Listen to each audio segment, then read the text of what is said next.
여행은 잘 다녀왔니? 어머님, 여긴 저희 집이에요. 미리 연락 좀 해주세요. 진짜 깜짝 놀랐잖아요. 그래, 놀랐겠다. 엄마가 미리 허락도 없이 들어온 거니까. 근데 말이야, 이 집 열쇠도 비밀번호도 바꾸지 않은 건 너희들이잖니. 아무리 어머님이라도 이렇게 마음대로 들어오시면 곤란해요. 요즘 세상에 사생활도 좀 지켜주셔야죠.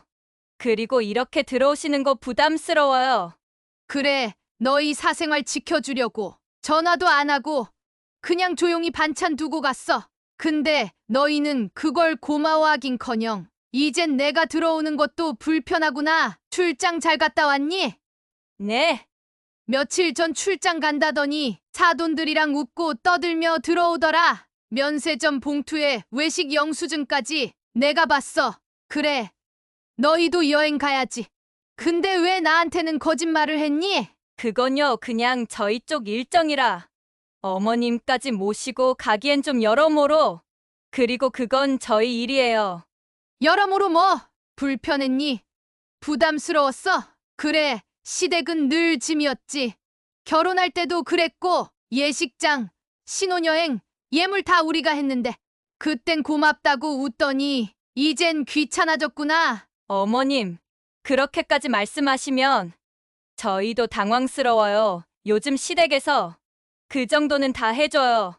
저희도 저희 방식대로 살고 싶을 뿐이에요. 무슨 일이야? 왜 이렇게 시끄러워? 너는 아무 말도 안 하니? 내가 출장이라고 했잖아. 그런데 엄마는 내가 사돈들이랑 해외여행 다녀오는 걸 눈으로 봤어. 엄마는 뭘까? 전화하면 바쁘다고, 찾아가면 불편하다고. 엄마, 그게 왜 그렇게까지 돼야 해? 그냥 우리도 우리 생활이 있는 거잖아. 솔직히 말하면 엄마가 너무 자주 오니까 우리도 좀 힘들었어. 그럼 사돈은 이 집에 안 오니? 보니까 이 아파트에 사는 것 같더만. 사돈은 더 자주 오겠지. 그리고 나는 반찬 들고 버스에 지하철 타고 오고. 엄마는 당연히 자주 오는 거죠. 그리고 반찬 해주신 게 뭐 그리 대단하시다고 그러시는 거예요? 이제 해주지 않으시면 되죠. 그래 오냐? 내가 유세 좀 했다. 이제 편하게 해줄 테니 내 집에서 나가라. 네, 이 집 니들한테 사준 거 아냐? 등기부등본엔 아직도 우리 부부 이름이야. 이 집 팔아서 이젠 우리도 편하게 우리 방식대로 살란다. 엄마, 그건 너무 갑작스러워. 우리 지금 이사 갈 데도 없고 애 낳으면 어쩌려고. 에? 그래. 그런 얘긴 할 줄 아는구나. 생각은 있는 거고. 둘러대지 말아라. 이건 내 방식이야. 니들 방식이 있듯이 나도 내 방식이 있어. 장씨 할머니는 비웃듯 웃었습니다. 그리고 애 놓으면 애 밥은 누가 해주고 김장은 누가 해줄 건데. 저희가 알아서 할게요. 이젠 도와주지 않으셔도 돼요. 그래. 그 말이 듣고 싶었어. 니들 인생 알아서 해. 이 집 팔고 나면 엄마도 너희한테 반찬도 전화도 미안함도 안 남길 거야. 이 집 엄마 아빠가 피땀 흘려 사준 집인데 아들이란 놈이 우릴 이렇게 내쫓는구나. 한 달 내로 아파트 비워. 안녕하세요. 오늘은 경기도 파주에 살고 있는 72세 장유진 할머니의 이야기입니다. 요즘 시대에는 결혼한 자식들은 다들 남이라고 말을 합니다. 특히 아들은 결혼하면 말할 것 없고요. 며느리는 원래부터 남이었으니 결혼한다고 바뀌는 경우는 정말 보기 드문 것 같습니다. 늦게 장가간 아들을 보면서 장유진 할머니는 자신의 인생에서 가장 힘들었던 결정을 하게 됩니다. 그 결정이 무엇인지 지금부터 함께 들어보려 해요. 구독과 좋아요, 알림 설정도 부탁드립니다. 끝까지 시청해 주시면 감사하겠습니다. 장씨 할머니에게는 아들, 딸 둘이 있었습니다. 장씨 할머니는 두 남매를 두었습니다. 딸이 먼저 태어나 할머니에게 큰 기쁨을 안겨줬어요. 어릴 적부터 야무지고 손재주도 좋아 엄마 심부름을 도맡아 했습니다. 어린 나이에도 동생을 챙기는 모습이 기특했습니다. 딸은 학교도 잘 다녔고 말도 참 잘 들었거든요. 고등학교 졸업 후 바로 직장에 들어갔고 20대 중반에 결혼을 했어요. 딸이 떠나던 날 아파트 앞에서 꼭 안아주고 눈물을 꾹 삼켰습니다. 빈 방을 보면 괜히 가슴이 허전해졌습니다. 그래도 다행히 딸은 결혼 후에도 자주 연락을 하고 찾아왔어요. 명절이면 손주들 손 꼭 잡고 먼저 시댁에 들렀다가 친정으로 왔습니다. 엄마 이거 내가 한 반찬이야. 드셔보세요. 그 정성에 늘 마음이 따뜻해졌어요. 사돈도 예의 바르고 허물 없이 지내는 분이라 고마웠습니다. 하지만 아들은 딸과는 많이 달랐습니다. 어릴 적부터 조용하고 말수가 적었어요. 장난감보다 책을 좋아하고 친구들과 노는 것보다 방 안이 더 편하다고 말하던 아이였습니다. 혼자만의 세계가 뚜렷했고 무엇을 원하고 무엇을 좋아하는지도 잘 드러내지 않았어요. 가끔은 그런 아들이 안쓰러워서 일부러 말을 걸었습니다. 너는 나중에 뭐가 되고 싶니? 그러면 아들은 멍한 표정으로 창밖을 바라보다 말했어요. 모르겠어. 그냥 좀 쉬고 싶어. 장씨 할머니는 웃으며 머리를 쓰다듬어 주었지만 속으로는 얘가 세상살이를 감당할 수 있을까 걱정이 들었습니다. 그래도 믿고 기다렸어요. 대학을 졸업하고 그 뒤엔 공무원 시험에 도전한다고 했습니다. 처음엔 가족 모두가 응원했어요. 하루 종일 책상에 앉아 있는 모습에 기대도 했습니다. 하지만 몇 달이 지나고 1년이 지나도 결과는 오지 않았어요. 시험이 끝난 날이면 방에 들어가 문을 걸어 잠갔습니다.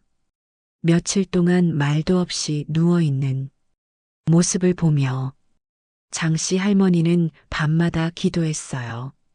제발 이번엔 되게 해주세요. 그러나 결과는 늘 실패였습니다. 어느 날은 아들이 책을 모두 분리수거장에 버리는 걸 봤어요. 다 쓸모없어. 이제 뭘 해야 할지도 모르겠어. 그 말을 들은 날 장씨 할머니는 혼자 울었습니다. 새벽에 일 나가기 전 조용히 문 앞에 김밥을 놔두었어요.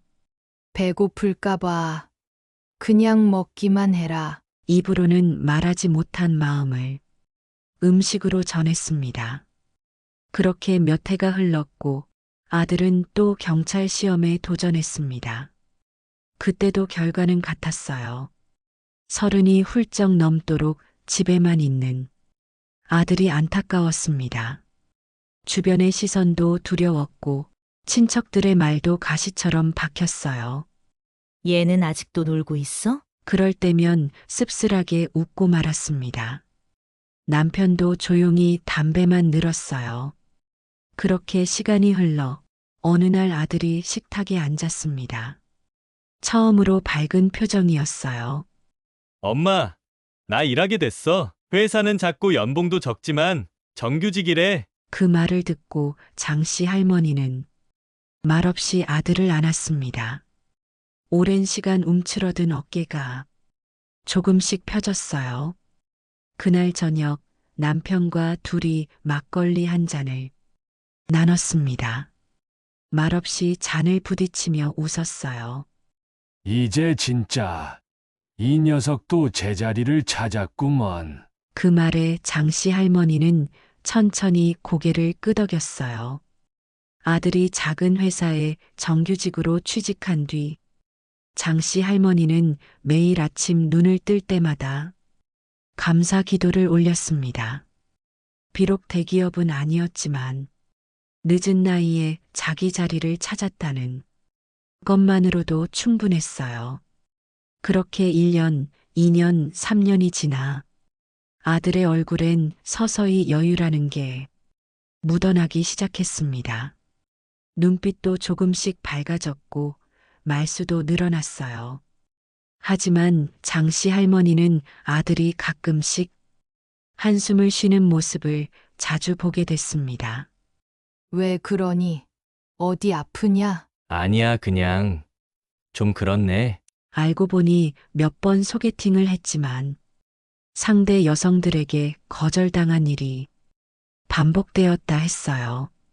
35 먹고 겨우 중소기업 다니는 남자라서 그런가 봐. 그 말에 장씨 할머니는 마음이 무너졌습니다.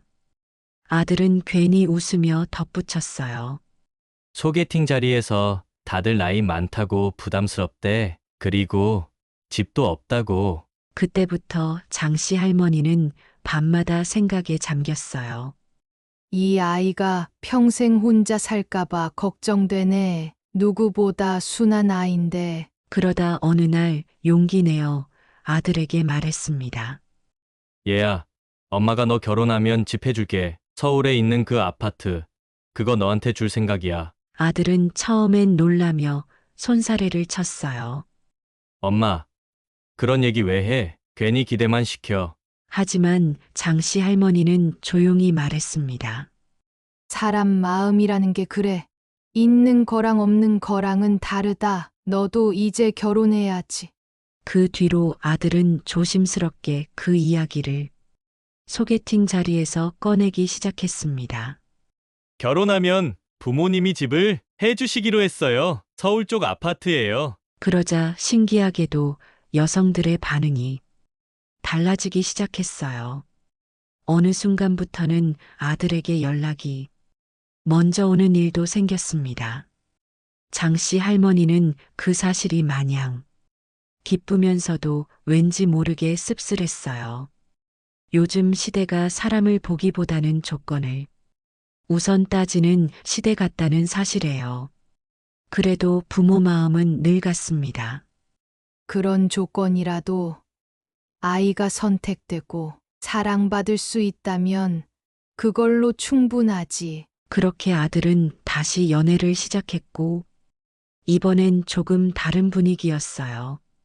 자신감이 붙은 듯한 아들의 모습에 장씨 할머니는 조용히 기도했습니다. 제발 늦지 않게 짝을 만나게 해주세요. 그리고 어느 날 아들이 느닷없이 말했습니다. 엄마, 나 만나는 사람 있어. 좀 진지해. 그 말을 듣고 장씨 할머니는 가슴이 철렁했어요. 기쁨과 동시에 걱정이 몰려왔습니다. 어디서 만났는데? 어떤 아가씨야? 학교 선생님이야. 똑똑하고 성격도 차분해. 그때 아들의 나이는 어느덧 38이었습니다. 장씨 할머니는 속으로 생각했어요. 그래 늦었지만 이제라도 제 사람을 만났으니 얼마나 다행이냐. 걱정은 있었지만 기도하는 마음으로 믿어보기로 했어요. 그래, 인연이면 잘 되겠지시. 네가 좋아하는 사람이면 나도 좋아. 며느리를 처음 만난 날, 장씨 할머니는 약간은 긴장된 마음으로 상견례 자리에 나갔습니다. 입안이 자꾸만 바짝 마르고 손끝은 서늘했어요. 좋은 아이라면 좋겠다. 우리 애한테 따뜻하게 대해주는 사람이면 더 좋고. 속으로 수없이 되뇌며 약속 장소로 향했습니다. 식당 문을 열고 들어섰을 때 한눈에 봐도 단정한 차림에 젊은 여인이 고개를 숙여 인사했습니다. 검은색 정장 바지에 하늘색 블라우스, 긴 머리는 단정하게 묶여 있었고 얼굴엔 가벼운 화장만 얹혀 있었어요. 안녕하세요, 어머님. 처음 뵙겠습니다. 앞으로 잘 부탁드릴게요. 그 인사는 짧고 조용했지만 장씨 할머니는 웃으며 맞받아쳤습니다. 그래요. 반가워요. 날도 더운데 오느라 수고했네요. 속으로는 생각했습니다. 꽤 괜찮은 아가씨라는 생각도 들었어요. 식사는 조용히 이어졌고 며느리 될 아가씨는 남의 말에 끼어들지도 않고 묻는 말에는 또박또박 대답하며 예의를 지켰습니다. 그 후 결혼 준비를 하면서 당황스런 일들이 많이 발생하기 시작했습니다. 결혼식은 호텔 예식장에서 하고 싶어요. 친구들도 많이 오고 좋은 날은 예쁘게 하고 싶어서요. 장씨 할머니는 웃으며 말했어요. 그래. 요즘은 다들 그렇게 하더라. 뭐, 한 번뿐인 날인데 예쁘게 해야지. 그렇게 대답했지만 마음속엔 알 수 없는 무게 하나가 또각또각 내려앉았어요. 며느리는 신혼여행도 의미 있게 가고 싶어 했습니다. 신혼여행은 유럽 쪽으로 생각하고 있어요. 2주 정도면 좋겠어요.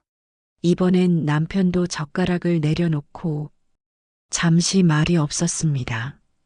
장씨 할머니는 속으로 조용히 되뇌었어요.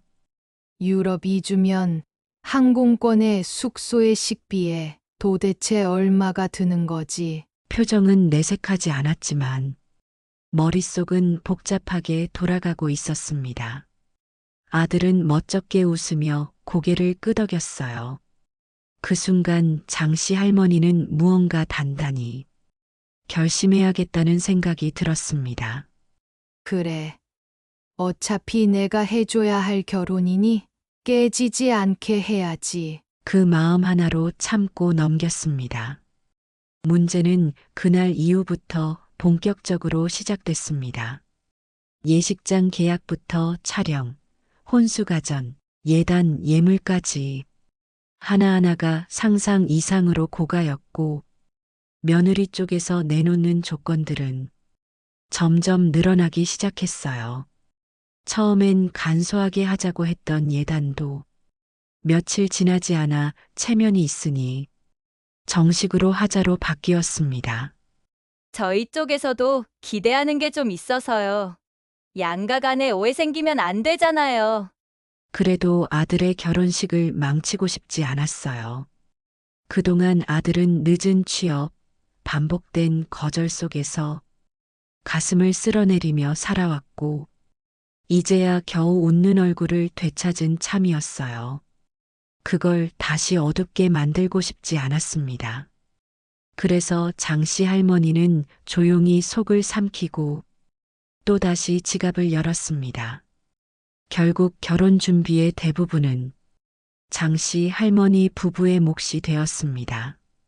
아들은 취업한 지 몇 해 되지 않았고 월급도 아끼고 아껴야 빠듯한 형편이었어요. 대출도 어렵고 마이너스 통장은 아예 손도 못 댔습니다. 결국 아들이 조심스럽게 말을 꺼냈습니다. 엄마 나중에 꼭 갚을게. 이번에만 좀 도와줘. 그 말을 들은 장씨 할머니는 잠시 아들의 얼굴을 바라보다가 웃었습니다. 뭘 갚니? 부모가 해주는 건 갚으라는 게 아니야. 그냥 네 인생 잘 살면 되는 거지. 남편은 말없이 서랍에서 통장을 꺼내어 내밀었어요. 장씨 할머니는 옷장 안깊숙이 넣어둔 봉투를 꺼냈습니다. 그 봉투엔 수년간 아끼고 모은 적금이 들어 있었어요. 이거 원래 네 장가 갈 때 쓰려고 모은 거야. 드디어 쓸 날이 왔네. 그 말을 하면서도 마음 한쪽은 무거웠습니다. 기쁨보단 피로가 더 앞섰어요. 며느리는 드레스, 한복도 빌리는 게 아니라 다 구매를 했습니다. 스튜디오 촬영도 마음에 안 든다며 촬영 장소를 바꾸자고 했습니다. 사진이 평생 남잖아요. 예쁘게 나와야죠. 그 말이 틀린 건 아니었지만 장씨 할머니는 그 안에서 고집스러운 기색을 느꼈어요. 그래도 참았습니다. 그래, 하고 싶은 대로 다 해라. 그게 너희 행복이면 나는 괜찮다. 하지만 그 순간부터 장씨 할머니의 마음 한켠엔 미세하지만 선명한 금이 생기기 시작했어요. 보이지 않게 금이 가면 언젠가는 그 끝이 갈라지고 무너지게 된다는 걸 장씨 할머니는 그땐 아직 몰랐습니다. 아들이 결혼을 앞두고 집 이야기를 꺼냈던 날, 장씨 할머니는 반찬을 하고 있었습니다. 묻혀둔 콩나물을 통에 담고 있던 그 순간, 문득 전화가 울렸어요. 엄마, 나 잠깐 들러도 돼? 오랜만에 들른 아들의 얼굴은 왠지 모르게 굳어 있었습니다. 말수가 적고 눈빛이 무겁게 깔려 있었어요. 왜 그래? 무슨 일인데? 아들은 말없이 식탁에 앉아 손끝으로 휴대폰을 만지작거리더니 잠시 뒤 조심스레 말문을 열었습니다. 엄마, 나 결혼하고 신혼집을 분당 쪽으로 구하면 안 될까? 그 말에 장씨 할머니는 젓가락을 내려놓았습니다. 분당. 거긴 멀잖아. 네 직장은 서울이고 며느리도 학교가 서울이라며? 아들은 짧게 대답했습니다. 집사람이 지금은 서울 외곽에 있는 중학교에 다니고 있어. 처가도 그 근처라서 거기서 살고 싶다네. 말끝이 흐려졌고 눈치는 계속 보고 있었습니다. 장씨 할머니는 말없이 고개를 끄덕였지만 속에서는 이상한 감정이 올라왔어요. 처가 근처가 편하다는 말, 그게 그렇게 당연한 건지는 이해가 되지 않았습니다. 그날 저녁 부엌에 혼자 앉아 있던 장씨 할머니는 남편이 퇴근하고 들어오자 조용히 얘기를 꺼냈습니다. 얘가 신혼집을 분당에 구하겠대요. 처가 근처라서. 남편은 한참을 말이 없다가 담배를 꺼내 문 쪽으로 나가며 조용히 한마디 했어요. 그럼 서울 집은 어쩌고? 그 말에 장씨 할머니는 그냥 한숨만 내쉬었습니다. 서울 성북구 아파트는 장씨 할머니 부부에게는 단순한 집이 아니었습니다. 그 집은 20년 전 가난과 불안 속에서 손에 넣은 집이었습니다. 처음엔 허름한 단독주택이었고 지하철역도 멀었어요. 비만 오면 담벼락 틈으로 물이 스며들었고 겨울이면 보일러도 잘 안 돌아갔습니다. 그래도 버텼습니다. 친척이 몇 년만 지나면 이 동네도 확 바뀐다고 말한 그 한마디를 믿고 할머니는 새벽마다 건물 청소를 나갔습니다. 고무장갑 속에 물이 차도 손끝이 짓무르면서도 버텼어요. 남편은 운전 일을 했고 그렇게 한 푼 두 푼 모아 집을 수리하고 세를 주고 몇 년을 견뎠습니다. 그러다 진짜로 개발이 시작됐고 아파트 분양권을 받게 됐습니다. 입주한 뒤 처음 창문을 열고 바라본 동네는 너무 아름다워서 눈물이 났어요. 그 집은 단지 거주지가 아니라 장씨 할머니 부부의 인생과 고생을 증명하는 상징이었습니다. 며칠 뒤 아들이 다시 찾아왔습니다. 손엔 부동산 전단지 한 장이 들려 있었어요. 엄마, 여기 어때? 분당 쪽인데 여기랑도 가깝고 학교도 바로 앞이야. 장씨 할머니는 조용히 들여다보았습니다. 좋은 동네였습니다. 지하철도 가깝고 아파트는 신축이었고 초등학교도 걸어서 3분 거리였어요. 보는 순간 이 집 좋네라는 생각도 잠시.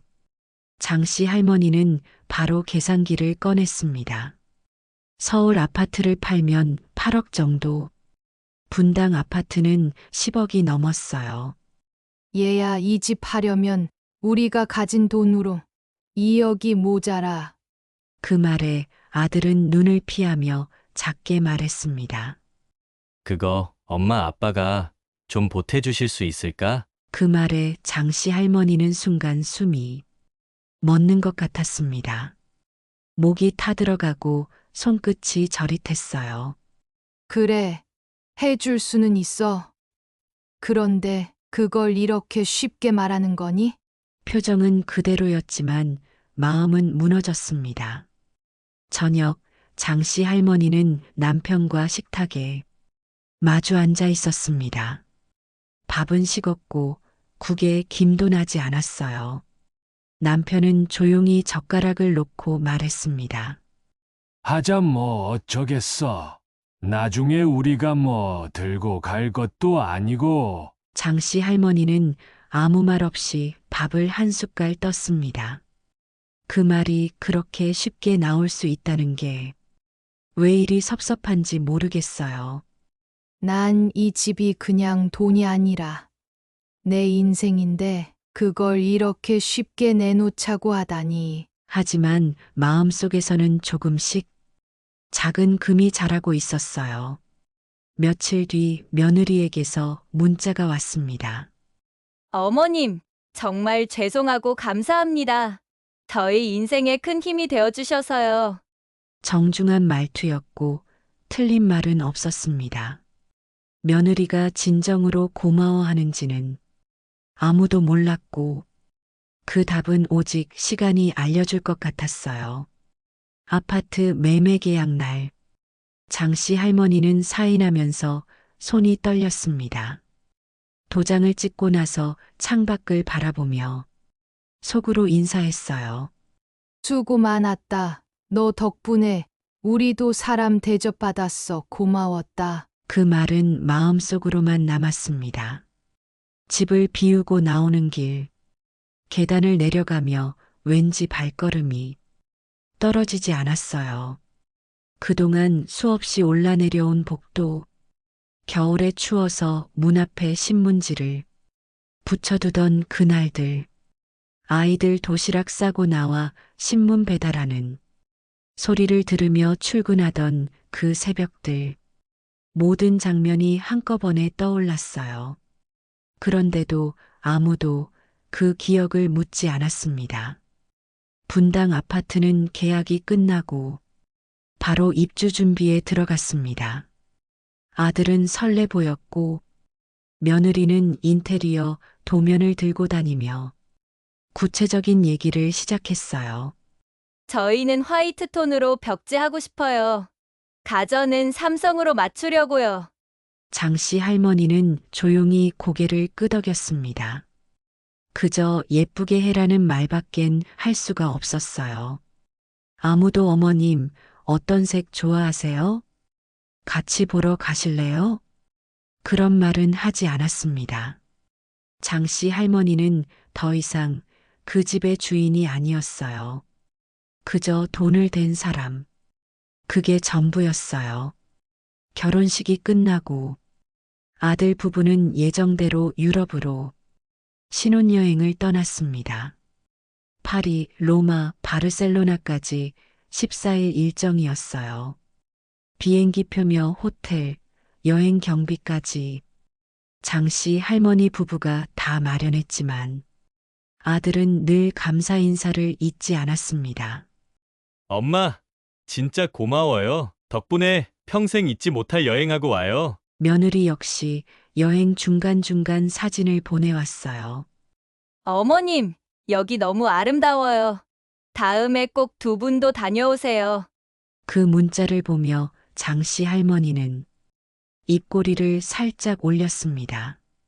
신혼여행을 마치고 돌아온 며느리는 생각보다 다정했습니다. 어머님, 아버님 덕분에 정말 좋은 시작을 했어요. 잊지 않을게요. 그 말 한마디가 참 고마웠습니다.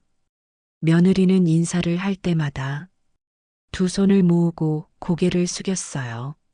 식탁에 앉으면 결혼식이랑 예식장 너무 예뻤어요. 어머님이 도와주셔서 가능한 일이었어요.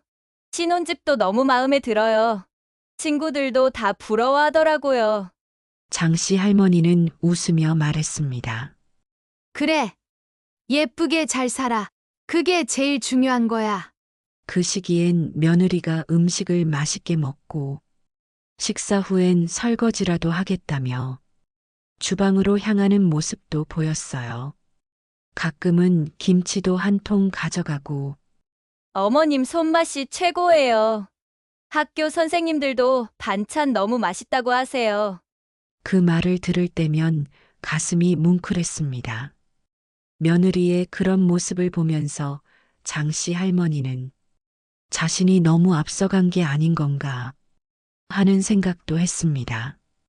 아들 부부는 그 즈음엔 명절에도 먼저 연락을 했어요. 어머님, 떡국은 우리가 준비할게요. 집사람이 전도 좀 부쳐봤대요. 그렇게 처음 몇 달은 장씨 할머니 부부도 마음을 놓을 수 있었어요. 오랜만에 따뜻한 밥을 가족끼리 웃으며 먹을 수 있다는 것. 그게 얼마나 큰 복인지 새삼 느껴졌습니다.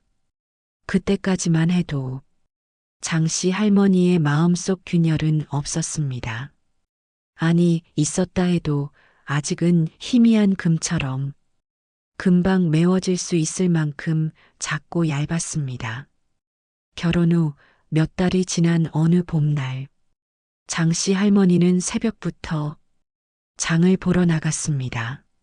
며느리가 된 아가씨가 학교에서 일하느라 고생이 많다는 생각이 들었어요.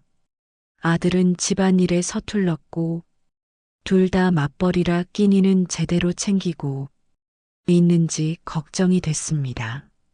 얘들 걱정 안 해도 된다고 해도 밥은 먹고 살아야지. 그 말이 입버릇처럼 나올 정도였어요. 시장에서 싱싱한 고등어 3마리를 사서 간장과 생강, 매실청을 넣고 조림을 했습니다. 잘게 썬 마늘을 기름에 볶아 멸치와 함께 바삭하게 만들었고 시금치와 열무를 데쳐 무쳐놓고 새로 담근 열무김치는 유리통에 정갈하게 눌러 담았어요. 그 모습은 마치 딸을 시집 보낼 때 싸준 첫 반찬통처럼 정성스러웠습니다. 며느리가 자주 먹는다고 했던 갈치조림도 챙겼습니다. 밥에 비벼 먹으면 학교에서도 든든하겠다고 생각했어요. 이번엔 반찬 좀 많이 해두자. 바쁘다더니 얼굴도 보기 힘들어. 남편은 말없이 냄비 뚜껑을 열어보며 고개를 끄덕였어요. 당신은 참 매번 이런 걸 정성으로 하네. 그 말에 장씨 할머니는 작게 웃었습니다. 며칠 뒤 장씨 할머니는 아들에게 전화를 걸었습니다. 얘야, 이번 주에 반찬 좀 가져다 줄까? 아들은 약간 망설이는 목소리로 말했습니다. 엄마. 이번 주는 좀 바빠. 집사람도 학교에 일이 많대. 그냥 문 앞에 두고 가면 안 돼. 그 말이 이상하게 마음에 걸렸습니다. 그래, 알겠다. 근데 상하면 안 되니까 며느리한테 문자라도 해놔. 응, 알았어. 그렇게 장씨 할머니는 이른 아침 반찬통 3개를 큰 가방에 담아들고 나섰습니다. 버스를 타고 환승하고 다시 지하철을 갈아타며 한 손엔 장바구니, 한 손엔 보온 가방을 들고 분당으로 향했어요. 도착할 즈음 정류장에서부터 아들 집까지 15분 정도를 걸어야 했습니다. 가방 손잡이가 팔을 눌러 아파왔지만 그래도 무릎에 힘을 주며 올라갔어요. 맛있게 먹으면 그걸로 됐지. 아파트 현관 앞에 도착해 전화를 걸었습니다. 신호는 갔지만 받지 않았어요. 조금 뒤 며느리에게서 문자 한 통이 왔습니다. 죄송해요, 어머님. 급한 회의가 생겨서요. 문 앞에 두고 가주세요. 그 문장을 읽고 장씨 할머니는 문 앞에 서서 한참을 움직이지 못했습니다. 바쁜가 보다 정말 회의 중이겠지. 그렇게 마음을 다잡고 비닐 가방을 조심히 바닥에 내려놓았습니다. 집으로 돌아오는 길, 빈 가방을 들고 돌아가는 손이 유난히 허전하게 느껴졌습니다. 버스 안에서 고개를 돌려 창밖만 바라보았어요. 햇살이 눈부신 날인데도 마음은 이상하게 눅눅했습니다. 며칠 뒤 며느리에게서 연락이 왔습니다. 어머님, 반찬 잘 먹었어요. 감사합니다. 짧은 말이었지만 장씨 할머니는 그저 고맙다고 말했어요. 그래도 맛있게 먹었구나. 그걸로 됐지. 스스로를 그렇게 다독였어요. 하지만 이런 상황은 반복되었습니다. 엄마, 이번 주도 그냥 두고 가죠. 둘 다 피곤해서. 죄송해요, 어머님. 요즘 학교 일정이 많아서요. 아파트 문은 열리지 않았고 대화도 점점 짧아졌습니다. 어느 순간부터는 아예 연락 없이 반찬을 두고 오고 며칠 뒤에야 간단한 메시지만 돌아오는 게 일상이 되었어요. 그렇게 몇 달, 장씨 할머니는 더 이상 아들 부부의 얼굴을 보지 못한 채 오직 문 앞만 바라보고 다녀오는 사람이 되었습니다. 아파트 입구에 도착해 가방을 들고 엘리베이터에 오르고 그 문 앞에 조용히 내려놓고 메모 하나, 인사 하나 남기고 다시 돌아가는 일이 이제는 일처럼 반복됐어요. 어느 날 밤 혼자 주방 정리를 하던 장씨 할머니는 식탁에 앉아 멍하니 앉아 있었습니다. 가만히 손바닥을 들여다보다가 조용히 중얼거렸어요. 내가 뭘 그렇게 잘못했을까? 그 말에 스스로 답하지 못하고 찬물 한 컵을 마시고 불을 껐습니다. 그날 이후 장씨 할머니는 반찬을 가져갈까 말까 스스로와 한참을 싸우는 사람이 되었습니다. 준비를 해도 들고 나가도 그 문은 열리지 않을 걸 알기에 이젠 반찬이 아니라 자기 마음이 문 앞에 버려지고 있다는 느낌이 들었어요. 결혼 후 1년 정도 아들 부부는 조용히 잘 지내는 듯 보였습니다. 결혼한 뒤 두 번째 맞이한 설 명절. 장씨 할머니는 일주일 전부터 전 재료를 하나하나 사모았습니다. 무 넣고 양념 재운 동그랑땡, 갈아놓은 동태살, 손질한 고사리까지 손이 많이 가는 음식이지만 그걸 준비하면서 마음은 설렜어요. 평생 명절마다 부엌에서 일만 하다가 이젠 며느리랑 함께 설날을 맞이할 수 있다는 기대감이 컸습니다. 장을 보고 시장에서 참기름도 새 걸로 샀어요. 모자라다 싶어 이틀 연달아 나가기도 했습니다. 이거 며느리가 좋아한다고 했잖아. 그 말에 남편도 흐뭇한 얼굴로 고개를 끄덕였어요. 그렇게 명절 아침이 밝았습니다. 새벽에 일어나 차례 음식을 준비하고 떡국 국물을 끓이기 시작했어요. 딸과 손주들은 아침 일찍 와서 전을 부치기 시작했어요. 아들 언제 와요? 엄마? 곧 오겠지. 명절인데 아무리 늦어도 점심 전엔 오겠지. 하지만 10시가 지나도 11시가 지나도 현관은 조용했습니다. 장씨 할머니는 아들에게 전화를 걸었습니다. 얘야, 언제쯤 오니?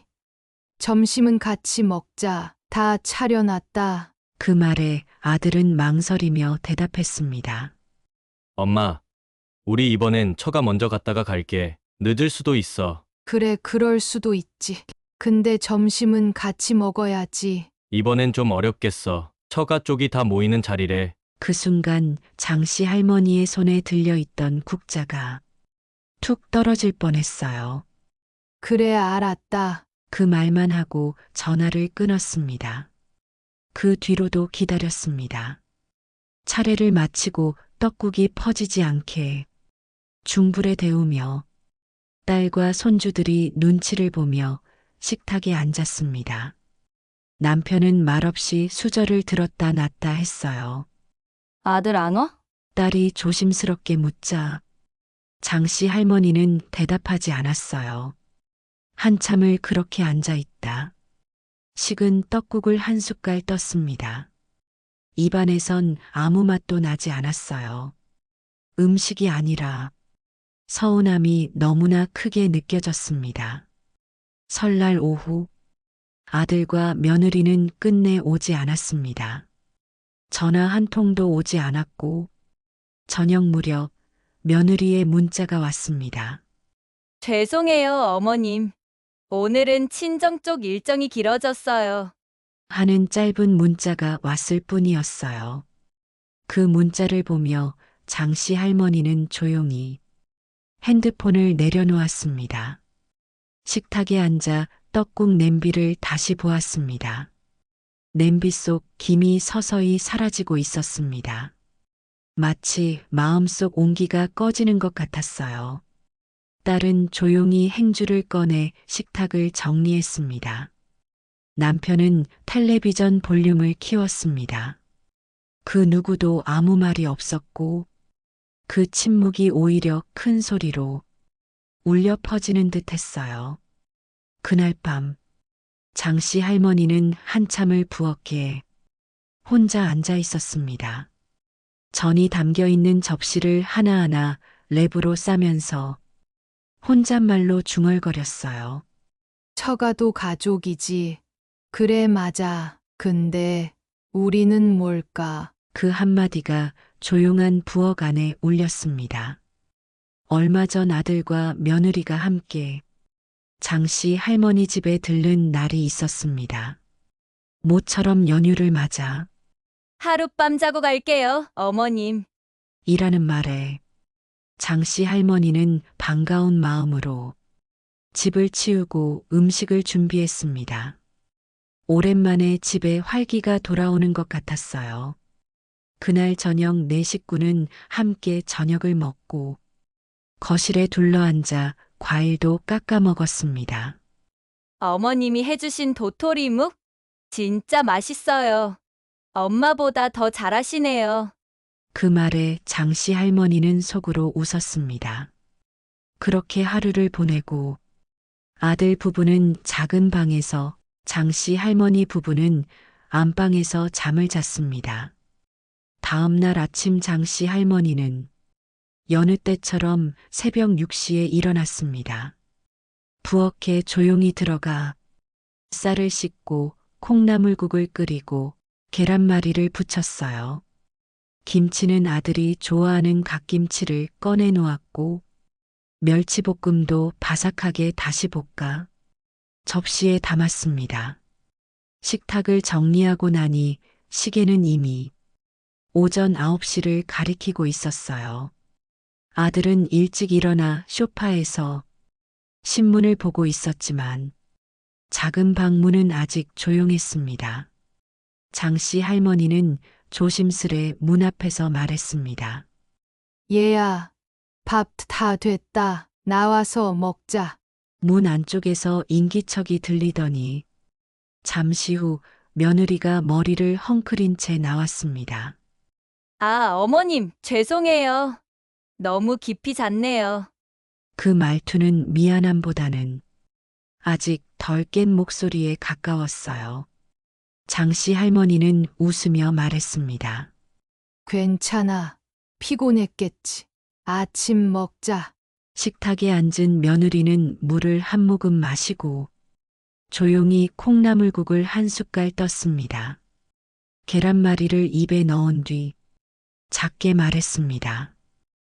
어머님, 간이 조금 센 것 같아요. 저희는 싱겁게 먹어서요.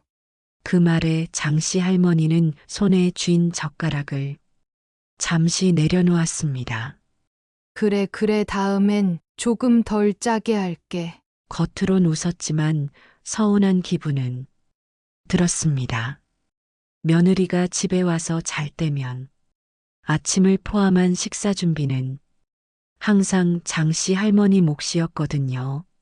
그날 이후 장씨 할머니는 반찬을 만들 때마다 며느리의 말이 떠올랐습니다.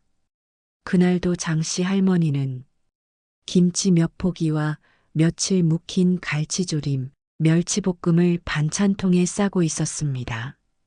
며느리가 얼마 전 아침에 간이 짜다 했던 기억이 떠올라 이번엔 일부러 간장을 줄였어요. 고춧가루도 절반만 넣고 멸치도 조금만 볶았습니다. 김치는 새로 담은 것이었고 배추는 절인 배추를 사서 직접 버무렸어요. 도시락을 싸다니는 며느리가 예전에 어머님 김치가 학교 선생님들 사이에서도 인기 많아요. 라고 했던 말이 떠올랐습니다. 그 한마디가 마음에 남아서 매번 더 맛있게, 더 깔끔하게 하려고 했던 거였어요. 이번엔 미리 연락하지 않았습니다. 며느리도 바쁘다 했고 매번 문 앞에 놓고 가주세요라는 답만 돌아오니 이젠 굳이 귀찮게 하고 싶지 않았어요.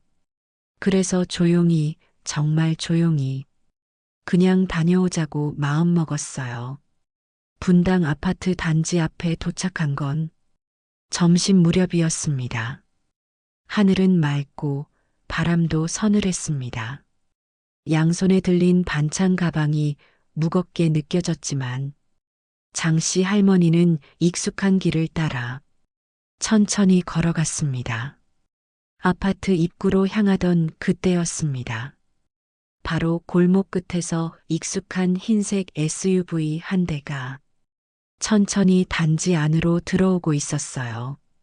처음엔 그냥 스쳐 지나갈 차라 생각했는데 점점 가까워질수록 눈에 익은 얼굴들이 보였습니다. 운전석엔 며느리가 앉아 있었고 조수석엔 아들이, 그리고 뒷자리엔 낯익은 얼굴들이 함께 타고 있었습니다. 사돈 부부였습니다. 장씨 할머니는 발걸음을 멈췄습니다. 몸이 순간 얼어붙는 것 같았어요. 선글라스를 낀 아들이 고개를 돌리는 듯 했지만 눈이 마주치지 않았습니다.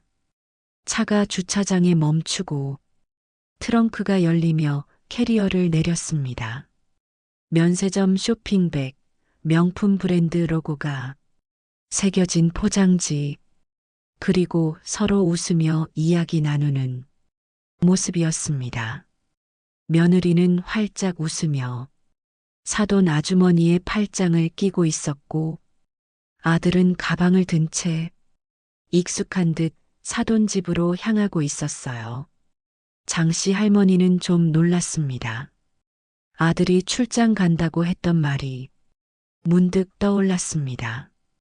며칠 전 반찬을 가져다 줄까 묻자 엄마, 이번 주엔 지방 출장 있어. 다음에 오세요. 그 말에 장씨 할머니는 아쉬웠지만 그냥 넘겼어요. 출장이라니 어쩔 수 없지. 그러고는 출장 갔다 오면 더 든든하게 먹으라고 생각하며 반찬을 준비한 거였습니다. 그 모든 정성이 그 순간 허공에서 무너지는 기분이었어요. 차 문이 닫히고 사돈 아주머니가 다음엔 유럽 가야지 한 번뿐인 인생인데. 라는 말에 며느리가 웃으며 대답했습니다. 그럼 이번에 중국 다녀왔으니까 다음엔 유럽이지. 그 모습을 멀리서 바라보며 장씨 할머니는 아무 말도 할 수 없었습니다. 그냥 그 자리에 선 채 어깨가 내려앉고 손이 덜덜 떨렸습니다. 그때 바람이 한번 불었습니다. 장씨 할머니는 양손에 들린 반찬 가방을 더 꼭 쥐었습니다. 손가락이 파랗게 질려갔지만 그걸 놓을 수 없었어요. 엘리베이터 문이 닫히고 아파트 앞은 다시 조용해졌습니다.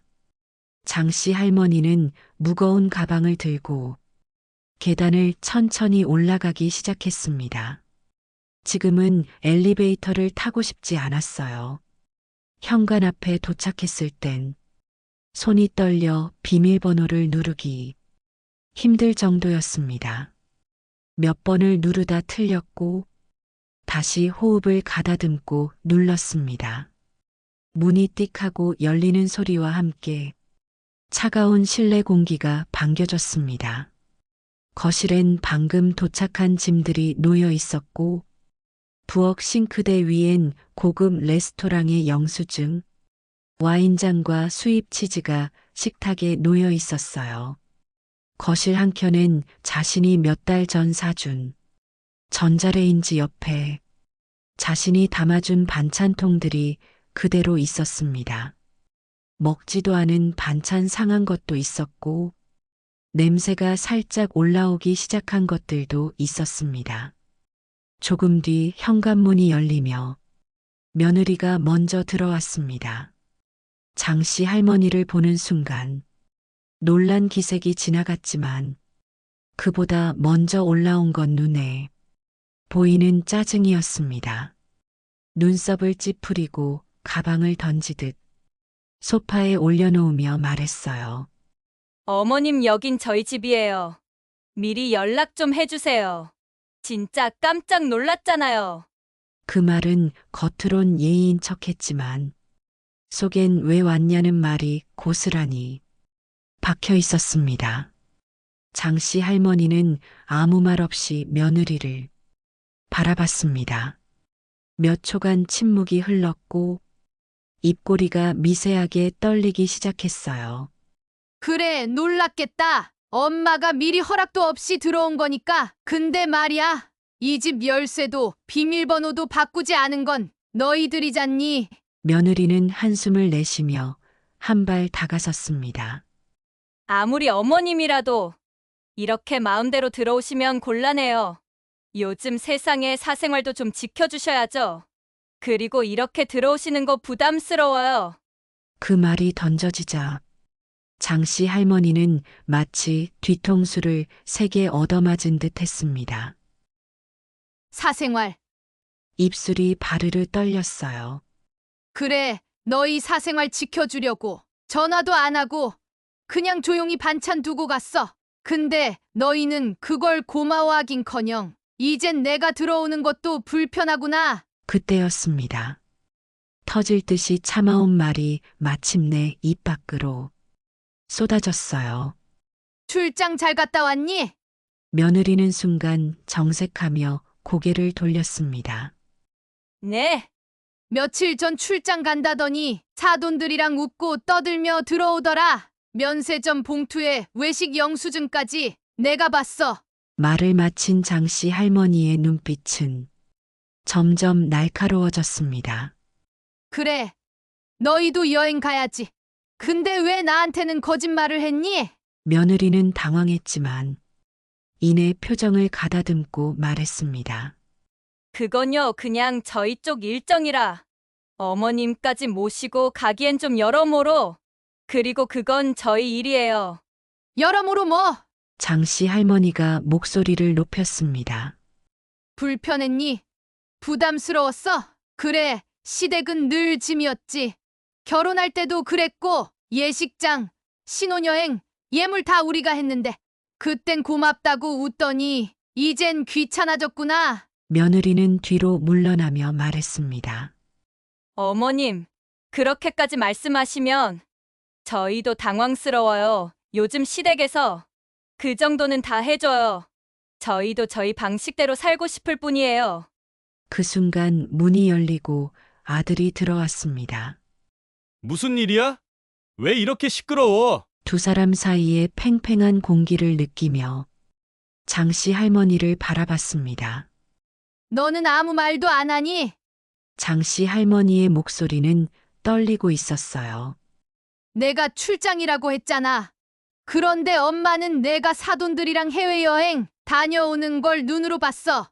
엄마는 뭘까? 전화하면 바쁘다고, 찾아가면 불편하다고. 아들은 불편한 듯 얼굴을 찌푸리며 말했습니다. 엄마, 그게 왜 그렇게까지 해야 돼? 그냥 우리도 우리 생활이 있는 거잖아. 솔직히 말하면 엄마가 너무 자주 오니까 우리도 좀 힘들었어. 그럼 사돈은 이 집에 안 오니? 보니까 이 아파트에 사는 것 같더만. 사돈은 더 자주 오겠지. 그리고 나는 반찬에 들고 버스에 지하철 타고 오고. 엄마는 당연히 자주 오는 거죠. 그리고 반찬 해주신 게 뭐 그리 대단하시다고 그러시는 거예요? 이제 해주지 않으시면 되죠. 그 말에 장씨 할머니는 입술을 꼭 깨물었습니다. 그래 오냐? 내가 유세 좀 했다. 이제 편하게 해줄 테니 내 집에서 나가라. 아들과 며느리는 동시에 고개를 들었습니다. 네, 이 집 니들한테 사준 거 아냐? 등기부등본엔 아직도 우리 부부 이름이야. 이 집 팔아서 이젠 우리도 편하게 우리 방식대로 살란다. 아들은 다급하게 말했습니다. 엄마, 그건 너무 갑작스러워. 우리 지금 이사 갈 데도 없고 애 낳으면 어쩌려고. 에? 그래. 그런 얘긴 할 줄 아는구나. 생각은 있는 거고. 둘러대지 말아라. 이건 내 방식이야. 니들 방식이 있듯이 나도 내 방식이 있어. 장씨 할머니는 비웃듯 웃었습니다. 그리고 애 놓으면 애 밥은 누가 해주고 김장은 누가 해줄 건데? 며느리는 조용히 뒤로 물러나며 말했습니다. 저희가 알아서 할게요. 이젠 도와주지 않으셔도 돼요. 그 말에 장씨 할머니는 고개를 끄덕였습니다. 그래. 그 말이 듣고 싶었어. 니들 인생 알아서 해. 이 집 팔고 나면 엄마도 너희한테 반찬도 전화도 미안함도 안 남길 거야. 신발을 신으며 장씨 할머니는 마지막으로 말했습니다. 이 집 엄마 아빠가 피땀 흘려 사준 집인데 아들이란 놈이 우릴 이렇게 내쫓는구나. 한 달 내로 아파트 비워. 문을 열고 나서며 장씨 할머니의 발소리는 그날따라 유난히 무거웠습니다. 집에 돌아오는 길, 버스에 앉아 창밖을 보며 장씨 할머니는 한참 말을 잃었습니다. 햇살은 따뜻했지만 마음은 점점 싸늘해졌어요. 내가 뭘 잘못했을까? 그저 반찬 몇 통 싸서 가져간 게 다인데 왜 나는 마치 불청객이 된 것처럼 죄책감에 시달려야 했을까? 집 문을 열고 들어가니 남편이 소파에 앉아 텔레비전을 보고 있었습니다.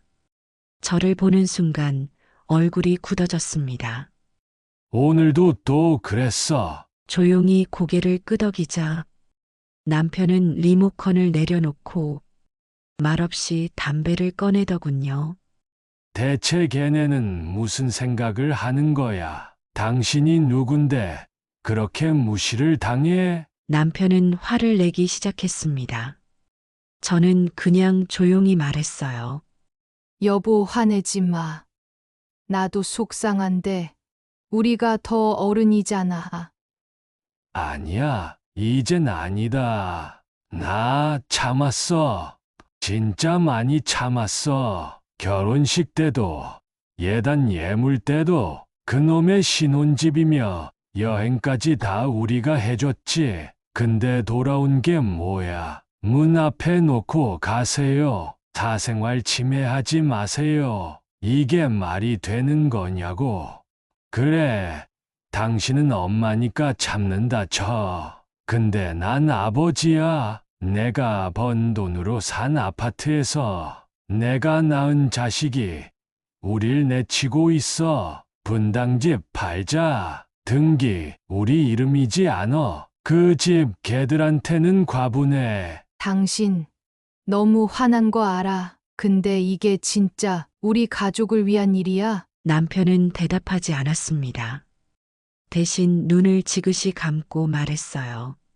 우릴 가족 취급 안 하는 사람들한텐 가족 대접 안 해줘도 돼. 이제 그만하자. 우린 우리 살 길 찾자고. 그날 밤 남편과 저는 진지하게 앉아 분당집을 정리할 방법을 상의했습니다. 처음엔 말이 잘 안 나왔어요. 하지만 결국 제가 말문을 열었습니다. 팔자. 그 집은 우리 집 아니니까 더 이상 우릴 맞이하지 않는 집에 마음 둘 것도 없지 뭐. 며칠 뒤 아들에게 연락을 했습니다. 얘야, 아빠도 내 생각과 같아. 분당 아파트 팔자고 한다. 니네 나가야겠다. 아들은 잠시 말을 잇지 못했습니다. 엄마, 또 그 소리야. 그날 화나서 말한 거 아니야? 지금 우리가 거기 살고 있는데 그러게 말이다. 내 집에 누가 살고 있더라. 사는 건 너희인데 그 집 주인인 우리는 사람 대접 못 받더라. 그날 저녁 아들과 며느리가 다급히 집으로 찾아왔습니다. 남편은 두 사람을 거실에 앉히더니 조용히 말했습니다. 그 집은 원래 우리 부부가 살 집이었어. 니들 결혼하면서 우리가 내줬지. 그런데 이제 우리도 살 집이 필요해졌어. 너희랑 마음이 멀어진 것 같아서 같은 공간에 있어도 외롭더라. 며느리는 당황하며 말했습니다. 아버님, 죄송해요. 저희가 잘못 생각했어요. 어머님께서 늘 먼저 찾아와 주시니까 당연하게 느꼈던 것 같아요. 남편은 고개를 끄덕이며 말을 이었습니다. 늦게라도 알았으면 됐다. 근데 이젠 우리가 먼저 결정할게. 너희도 너희 살길 살아. 우린 우리 방식대로 살 테니까. 며느리의 눈이 촉촉해졌습니다. 어머님, 죄송해요. 처음엔 어머님이 부담스러웠던 것도 사실이에요. 근데 시간이 지나면서 느꼈어요. 이런 집, 이런 사랑, 내 부모도 해줄 수 없는 걸 받았던 거라는 걸요. 아들은 말없이 고개를 숙였습니다. 엄마, 미안해. 우리가 정말 잘못했어. 그래. 네가 그 말 해줘서 다행이다. 앞으로 얼마나 변하는지 보자. 분당집은 당장은 팔지 않기로 했습니다. 대신 등기를 장씨 할머니 부부 공동 명의로 다시 변경했고 조건도 분명히 했습니다. 앞으로 이 집은 부모에게도 열려 있는 공간으로 남을 것. 마음 다치면 문도 닫힌다. 그런 내용의 각서를 받았습니다. 그날 저녁 남편은 소파에 앉아 막걸리를 따르며 말했습니다. 내가 이렇게까지 화낼 줄 몰랐지. 그런데 그날 당신 손 덜덜 떨면서 들어오는 거 보고 나도 사람이더라. 저는 남편의 잔에 술을 따라주며 말했습니다. 고마워요. 누군가 내 편이 되어준다는 게 이렇게 큰 위로일 줄 몰랐어. 잔을 부딪히며 우리 부부는 오래간만에 진짜로 우리만의 시간을 마주했습니다. 이제는 내가 더 이상 무릎 꿇지 않아도 되는 세상이었습니다. 지금은요, 반찬통을 싸는 일도 없고 버스 타고 분당까지 가는 길도 없습니다. 대신 남편이랑 같이 시장에 가서 우리 먹을 만큼만 장을 보고 돌아와서 국 하나 반찬 하나 그렇게 소박하게 식탁을 차립니다. 예전처럼 마음 졸이며 누군가를 기다리는 일도 없고 그렇다고 누구를 미워하며 잠드는 일도 없습니다. 이젠 제 마음이 가는 대로 제 손이 움직이는 대로 그렇게 살기로 했습니다. 아들, 며느리요? 요즘은 조금씩 변하고 있어요. 며느리는 가끔 전화를 걸어 요리법을 물어오기도 하고 아들은 주말마다 같이 식사하세요 하며 먼저 찾아옵니다. 사람 마음이라는 게 참 단단한 듯 하면서도 한순간에 금이 가고 또 시간이 지나면 다시 메워지기도 하는 것 같아요. 가족이라는 게 그래도 끊어지지 않는 인연이잖아요. 이 영상을 보고 계신 분들 중에도 혹시 가족 때문에 마음 아리하고 계신 분들 계시지 않나요? 내 자식인데 왜 이렇게 서운할까?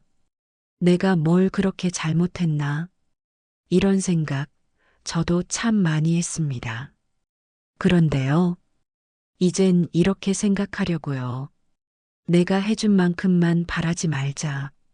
내가 했던 사랑이 언젠가 돌아오면 다행이고, 그렇지 않더라도 내 손끝에서 시작된 정성이 나를 더 따뜻하게 만들었다고 그렇게 마음먹고 나니 조금씩 편해지더라고요.